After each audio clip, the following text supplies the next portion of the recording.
Surat Al-Insyiqaq yang kita kenal sebenarnya adalah penamaan dari para ulama-ulama tafsir. Jadi kalau kita baca hadis-hadis yang sahih dan hasan, para sahabat itu menyebutnya bukan dengan surat Al-Insyiqaq. Di antaranya hadis sahih riwayat Imam Muslim. Para sahabat itu menyebut surat ini dengan ayat pertama dari suratnya, yaitu dengan nama surat Idzas Sama'un Syaqqat. Digambarkan oleh para tabi'in bahwa Abu Hurairah radhiyallahu an suatu kali sholat bersama para sahabat, para tabi'in. Kemudian ketika sampai pada ayat A'udzubillahi minasyaitonirrajim wa idza quri'a 'alaihimul Qur'an la yasjudun. Abu Hurairah kemudian sujud tilawah. Dan selesai sholat para tabi'in bertanya, "Mengapa tadi sujud tilawah?" Maka Abu Hurairah menjelaskan, "Dulu kalau saya sholat bersama Rasulullah dan beliau membaca Idzas Sama'un Syaqqat." Jadi Abu Hurairah menyebut surat ini namanya surat Idzas Sama'un Syaqqat. Maka Rasulullah kemudian sujud tilawah ketika membaca surat ini. Ini diantaranya hadis diriwayatkan oleh Imam Muslim. Surat Al-Insyiqaq disepakati oleh jumhurul mufassirin. Mayoritas ulama tafsir, hampir semua ulama tafsir, ini adalah surat Makkiyah, surat yang Allah turunkan sebelum Rasulullah hijrah dari Mekah ke Madinah. Maka nanti kita bisa melihat kandungan dari surat Al-Insyiqaq ini. Surat Al-Insyiqaq kalau dari urutan turunnya surat itu turun nomor 83. Jadi surat Al-Infitor dulu, surat ke-82. Kemudian setelah itu turun surat Al-Insyiqaq yang ke-83, dan setelahnya itu turun surat Ar-Rum. Ini kalau dari urutan turunnya surat atau yang dikenal dengan tartibun nuzul. Kalau dari tartibul mushaf, kalau Bapak Ibu buka Al-Qur'an kita akan temukan surat ini surat ke-84. Jadi kalau kita baca Al-Quran itu ada dua istilah. Ada tartibul mushaf, urutan surat dalam mushaf Al-Quran setelah dikodifikasi, yang ada di Quran kita, gadget kita, itu namanya tartibul mushaf. Tapi di zaman Rasulullah, para sahabat itu mengenal tartibun nuzul, urutan surat berdasarkan kronologis sejarahnya. Maka Al-Insyiqaq dari urutan turunnya surat ke-83, kemudian dari urutan mushafnya itu surat ke-84. Bapak dan Ibu sekalian, Buya Hamka ketika menafsirkan surat Al-Insyiqaq, beliau menggunakan dua kekuatan keilmuan beliau. Yaitu pertama, beliau sebagai seorang sastrawan. Jadi kalau kita baca karya-karya Buya Hamka, ada karya beliau yang tafsir, karya beliau yang tasawuf, juga karya-karya beliau dalam bentuk novel. Tapi kalaupun kita baca tafsir Buya Hamka dan karya-karya tasawuf Buya Hamka, kita akan menemukan bahwa Buya Hamka itu adalah seorang sastrawan. Dari gaya bahasa beliau yang indah, maka kemampuan sastra Buya Hamka itu sangat terlihat ketika menafsirkan surat Al-Insyiqaq. Karena surat Al-Insyiqaq ini sebagai surat Makkiyah, isinya itu adalah menguatkan akidah sebagai fondasi kepribadian, kehidupan, dan keimanan seorang muslim. Dan di surat Al-Insyiqaq ini Allah mengajarkan akidah itu dengan metafor-metafor, dengan ilustrasi-ilustrasi yang ada di alam semesta.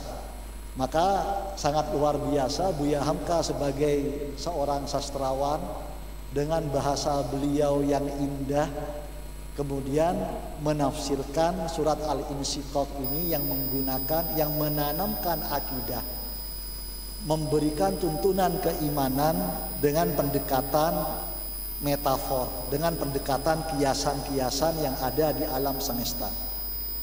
Kemudian yang kedua, kalau kita baca tafsir Buya Hamka tentang surat Al-Insyiqaq, di situ terlihat kekuatan Buya Hamka sebagai ulama tasawuf. Jadi bagaimana Buya Hamka di ujung surat yang nanti akan kita bahas kemudian memberikan sentuhan yang sangat menggugah jiwa nurani dan batin kita. Nanti akan kita bahas. Secara garis besar ada 4 kandungan penting dari surat Al-Insyiqaq. Dari ayat pertama sampai ayat ke-5, kemudian ayat ke-6 sampai ayat ke-15, ayat ke-16 sampai ayat ke-19, dan terakhir dari ayat ke-20 sampai ayat ke-25. Dari ayat pertama sampai ayat ke-5 Allah Subhanahu wa taala berfirman, "Idzas sama'un syaqqat." Apabila langit itu telah hancur sehancur-hancurnya. Wa adzinat li rabbiha wa huqqat. Langit itu hancur karena demikian patuhnya kepada Rabb-nya. Dan sangat pantas kalau langit itu patuh kepada Rabb-nya. Wa idzal ardu muddat. Dan renungkanlah ketika nanti itu bumi itu didatarkan. Wa alqat ma fiha wa takhallat. Kemudian dia memuntahkan semua isi yang ada dalamnya sampai bumi itu kosong. Kenapa bumi melakukan itu? Wa adzinat li rabbiha wa huqqat. Semata-mata karena bumi itu ingin patuh kepada Rabb-nya.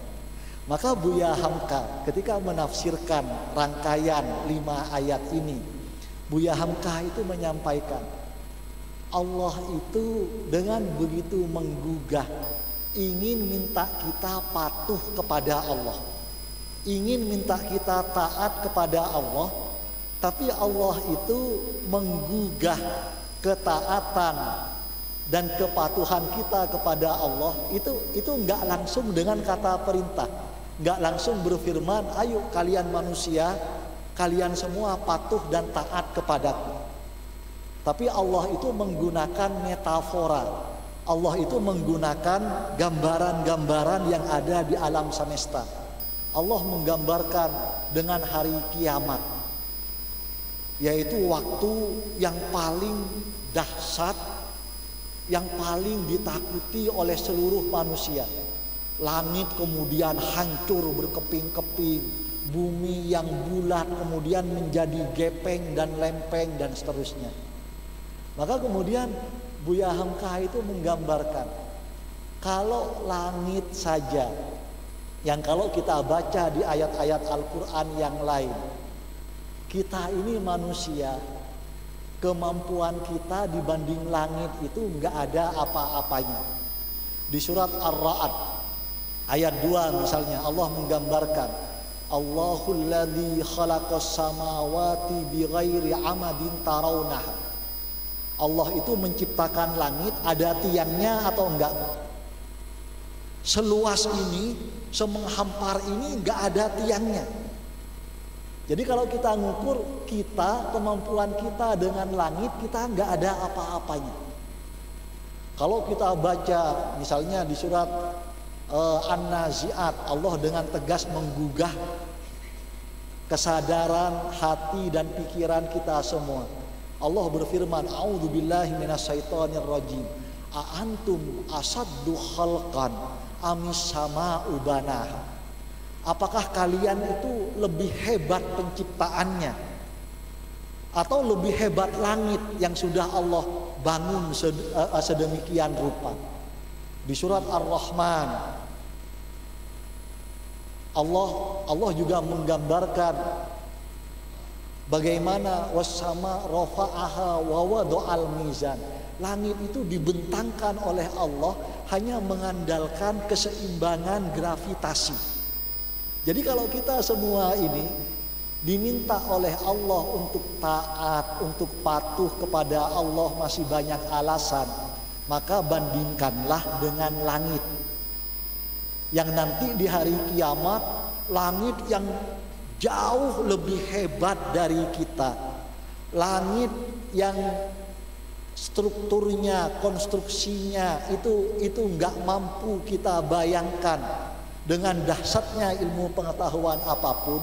Tapi ketika Allah perintahkan untuk hancur berkeping-keping, langit itu seketika tunduk taat menghancurkan dirinya berkeping-keping. Wa adzinat li rabbiha wa huqqat.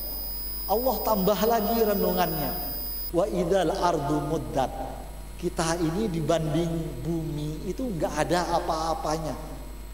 Kita aja disuruh beli tanah sekian ribu meter, kita mungkin nggak mampu. Sekian ribu hektar, kita nggak kebayang mampu membelinya. Tapi Allah berfirman di hari kiamat nanti, ketika Allah berfirman kepada bumi itu untuk menjadi lempeng dan gepeng, wa adzinat li rabbiha wa huqqat.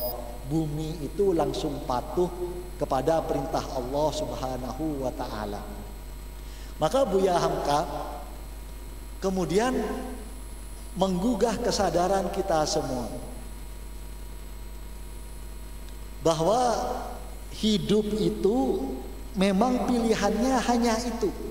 Apakah kita akan memilih untuk taat kepada Allah, atau kita memilih untuk banyak alasan ketika kita itu diperintahkan oleh Allah. Maka kemudian di ayat yang ke-6 Allah lanjutkan, a'udzubillahi minasyaitonir rajim. Ya ayyuhal insanu innaka kadihun ila rabbika kadhan famulaki. Wahai sekalian manusia, sesungguhnya kalian ini bekerja keras, kalian ini jatuh bangun. Tapi yang kalian itu enggak boleh lupa, kalian itu mau jatuh bangun dalam ketaatan atau mau jatuh bangun dalam kemaksiatan, kalian itu tetap akan kembali kepada Rob kalian. Buya Hamka itu menjelaskan, hidup ini yang capek itu bukan cuman kita taat ke Allah. Sering enggak Bu kita ngerasa ketika mendengar panggilan sholat, aduh entarlah istirahat dulu masih capek. Ketika oleh Allah dibangunkan di tengah malam, kadang dibangunkannya dengan kebelet, habis kebelet masuk ke selimut atau sholat tahajud. Masuk ke aduh masih ngantuk, besok banyak tugas, besok ada perjalanan jauh, udahlah tidur lagi.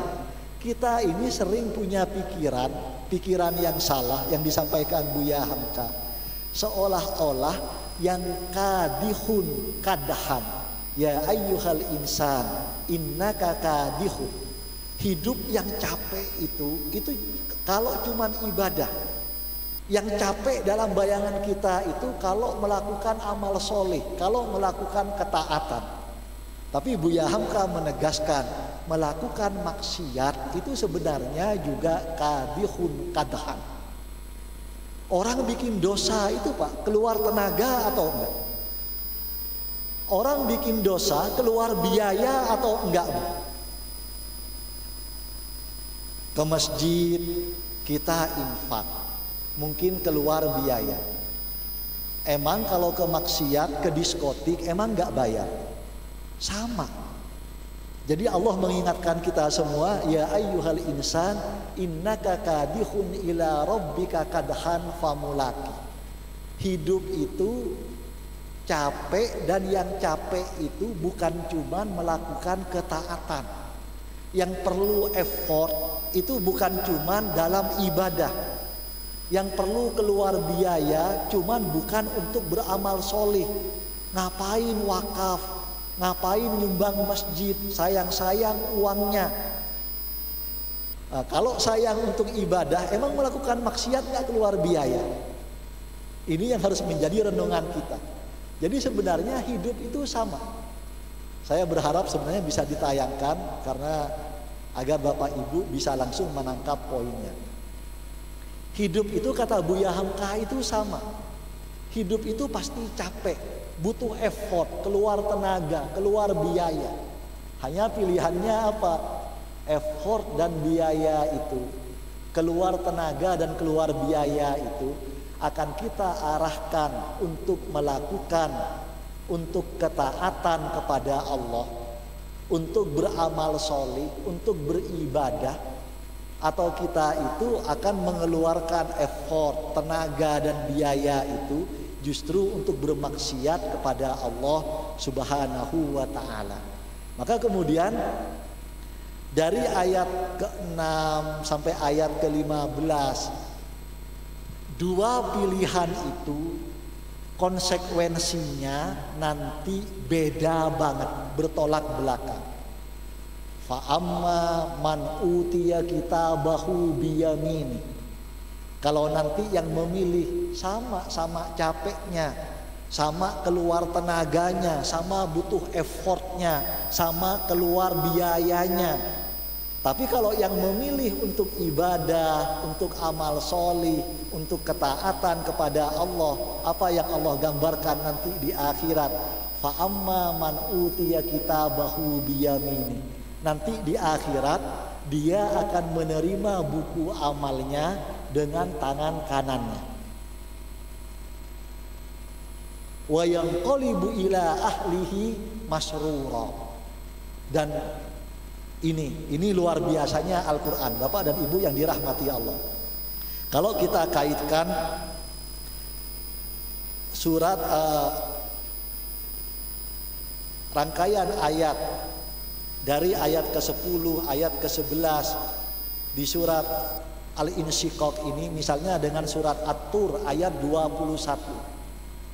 Di At-Tur ayat 21 Allah memberikan gambaran kebahagiaan di akhirat yang paling tinggi.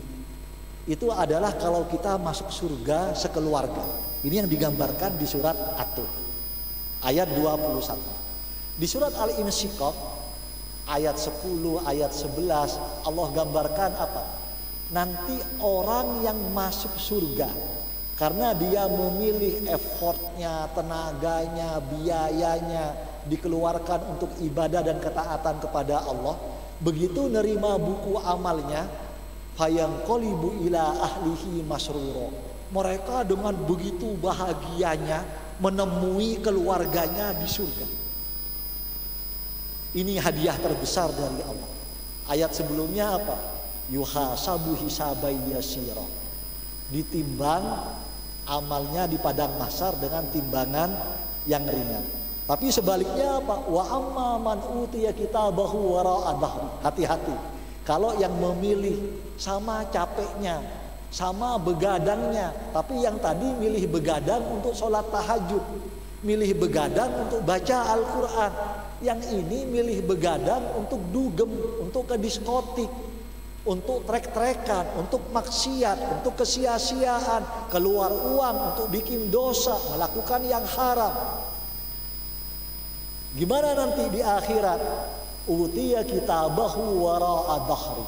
Menerima buku amalnya itu di belakang punggungnya.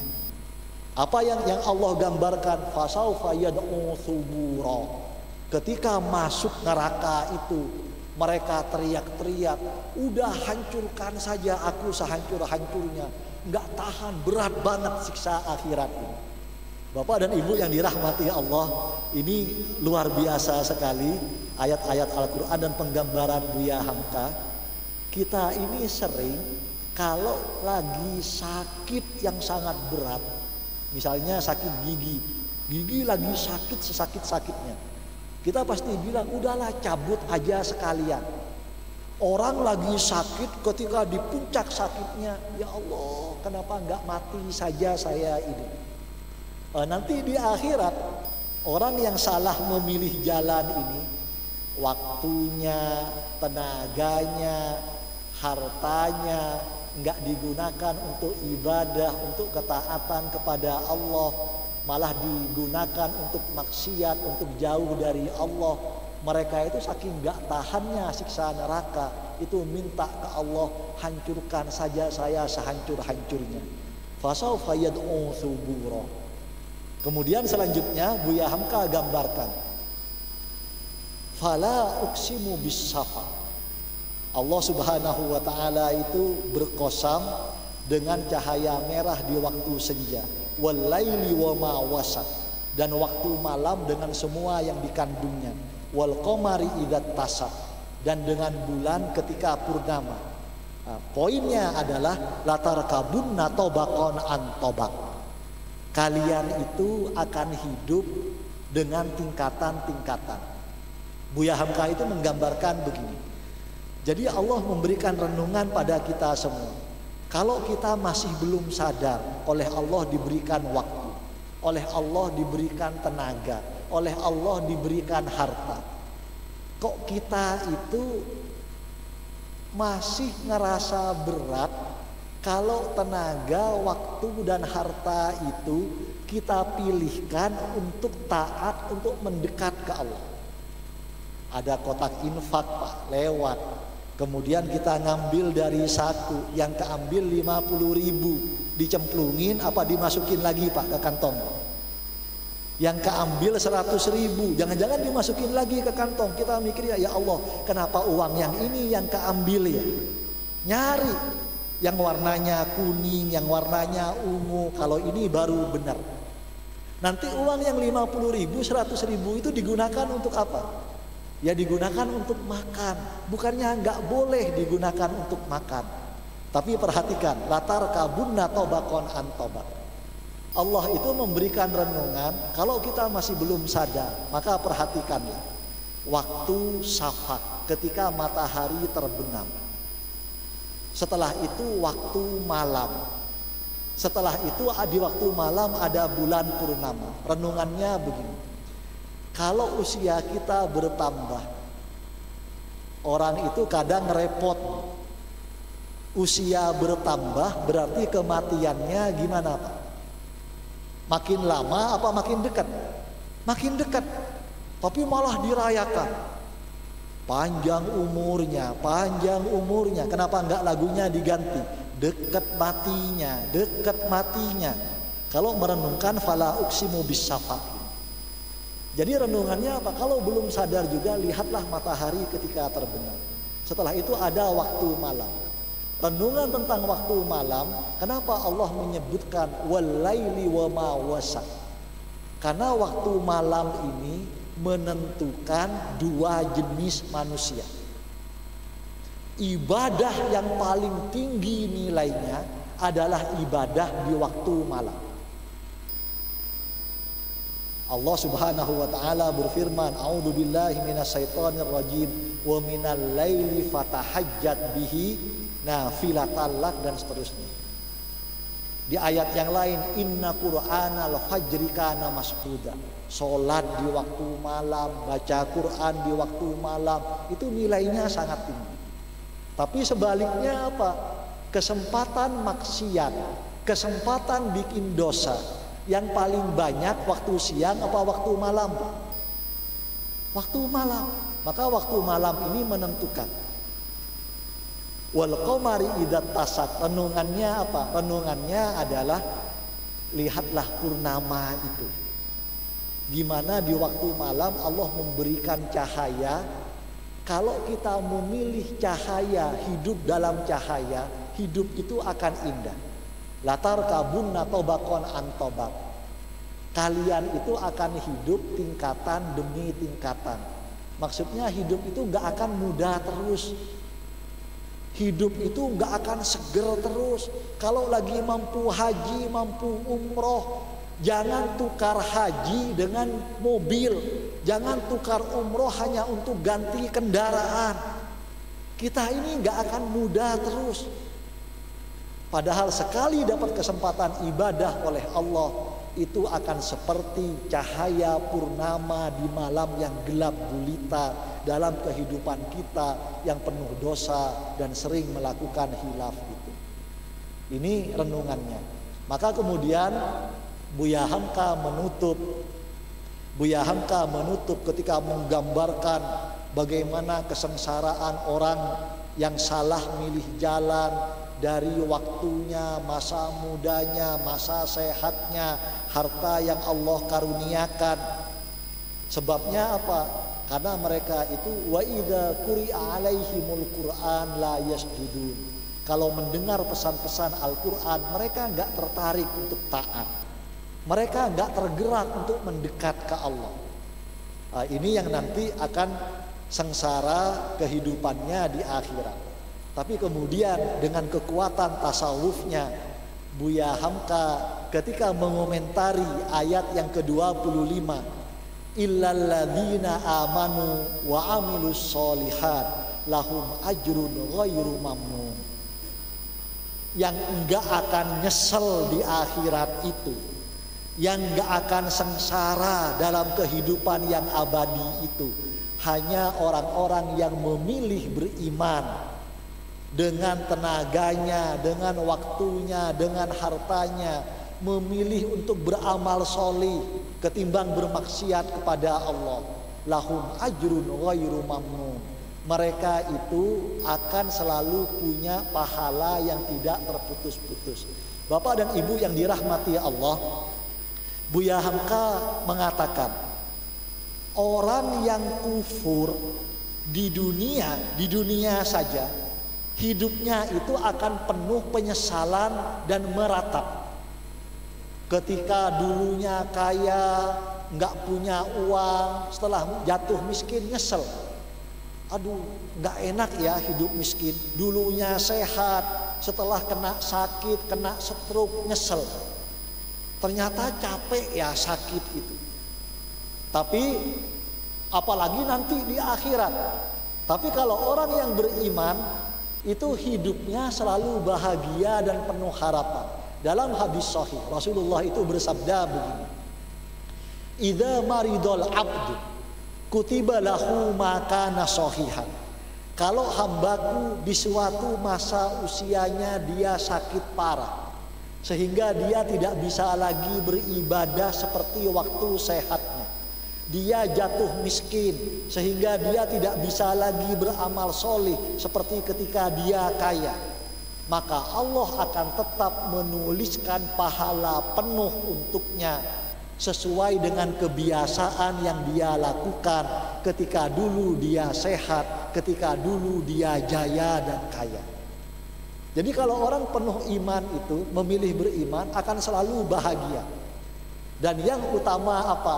Ketika mereka diwafatkan oleh Allah, mereka diwafatkan dalam keadaan bahagia karena mereka tahu mereka punya harapan kebahagiaan, harapan kemuliaan dalam kehidupan akhirat yang abadi.